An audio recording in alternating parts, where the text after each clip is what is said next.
लेकिन इंटरेस्टिंग है ये महाराष्ट्र का इलेक्शन, क्योंकि पहली बार ऐसा है कि वहां पर शिवसेना के दो गुट हैं, एनसीपी के दो गुट हैं, और हर खेमे की तैयारी तो हमेशा से रहती है, लेकिन इस बार खेमेबाजी बहुत जबरदस्त है। लेकिन कौन कहां जाएगा इसका अंदाजा लगाना थोड़ा मुश्किल हो जाता है। अजीज खान हमारे साथ है, प्रदीप भंडारी हमारे साथ है, बीजेपी के प्रवक्ता प्रदीप भंडारी। प्रदीप भंडारी, सीधा मैं आपका रुख करता हूं, क्या आपको लगता है कि खबरें लगातार ये आ रही है कि अघाड़ी को लग रहा है कि उनका मुख्यमंत्री इस बार बन जाएगा और कांग्रेस उसकी अगुवाई करेगी, इसलिए नाना पटोले कह रहे हैं कि शिंदे के कुछ कैंडिडेट्स भी हमारे संपर्क में है।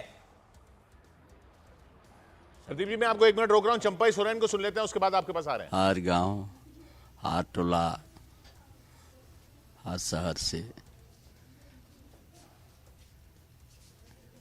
भाजपा के पक्ष में वोट हुआ, भाजपा गठबंधन के पक्ष में वोट हुआ। इसीलिए आप लोगों ने बहुत मेहनत की, क्या मुद्दे हैं जिनको लेके आप इतने विश्वास में हैं कि आपकी पार्टी? देखिए, झारखंड में सबसे बड़ा ज्वलंत मुद्दा उठा है। तो ये थे चंपाई सोरेन, वो कह रहे हैं कि बीजेपी के पक्ष में वोट हुआ है, पूर्व मुख्यमंत्री हैं, कद्दावर नेता हैं और आदिवासी बेल्ट में इनकी धमक चलती है। प्रदीप भंडारी, मैं अमीश जी आपको कह रहा हूं कि महाविनाश अगाड़ी के सपने वैसे ही हैं। जलेबी बांटने की बात करते हैं और जब नतीजे आते हैं उसके बाद ईवीएम को ब्लेम करते हैं। मैं आपको आश्वस्त करना चाहता हूं कि 150 से ज्यादा सीटों के साथ महायुति सरकार बनाने वाली है प्रधानमंत्री नरेंद्र मोदी जी की सबसे बड़ा फैक्टर आप इसके पीछे किसको मानते हैं? सबसे बड़ा फैक्टर किसको मानते हैं इस चीज के पीछे मेरे आपके हिसाब से?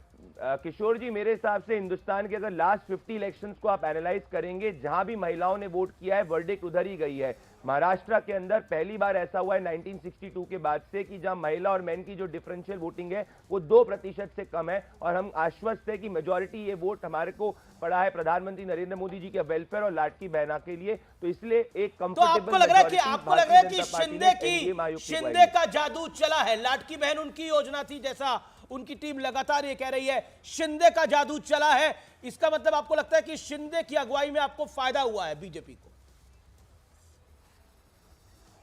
प्रधानमंत्री नरेंद्र मोदी जी के विजन में एकनाथ शिंदे जी, देवेंद्र फडणवीस और अजीत पवार तीनों का जादू चला है।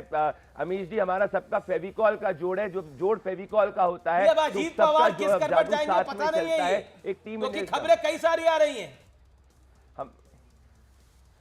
वो खबरें ही रह जाएंगी, पूर्ण रूप से हमारे साथ रहेंगे। 160 से ज्यादा सीटें आएंगी, Bharatiya Janata party top cross करेगी, इंडिपेंडेंट हमारे साथ। आप पुराने सेफोलॉजिस्ट हैं, और एक आपको मैं बात बोलता हूं, देखिए महाराष्ट्र की राजनीति के में प्रेडिक्टेबल होना या उसको प्रेडिक्ट करना बहुत कठिन है। किसको पता था कि उद्धव ठाकरे कांग्रेस के साथ चले जाएंगे? किसको पता था कि एकनाथ शिंदे आपके साथ आ जाएंगे? अजीत दादा पवार शरद राव पवार को छोड़ देंगे? इसलिए प्रेडिक्ट करना बहुत मुश्किल है महाराष्ट्र की राजनीति के अंदर। लेकिन यूपी में भी बाय इलेक्शन है, और जी प्रदीप, मेक योर पॉइंट। मैं कह रहा हूं राजनीति पॉसिबिलिटीज के बारे में होता है, पर जब अगर Bharatiya Janata party single largest party के रूप में होगी तो एक एनलार्ज महायुति बनेगी, तो और लोग भी हमारे साथ जुड़ सकते हैं। अमीश जी, मैं डिनाई नहीं कर रहा हूं। जी, आप कह रहे हैं और लोग जुड़ सकते हैं, तो कुछ जा भी सकते हैं किशोर, ऐसा भी होता है। और लोगों की जरूरत भी पड़ेगी अभी। अब आप फंसा रहे हैं प्रदीप, जरूरत नहीं ये पड़ेगी। नए नेता बने अभी, मैं बताता हूं किशोर जी, ये नए नेता बने अभी, इन्हें मत फंसाइए सुबह सुबह मत फंसाइए। अजीज खान मेरे साथ है, मुस्कुरा रहे हैं। अजीज भाई, लोकसभा में तो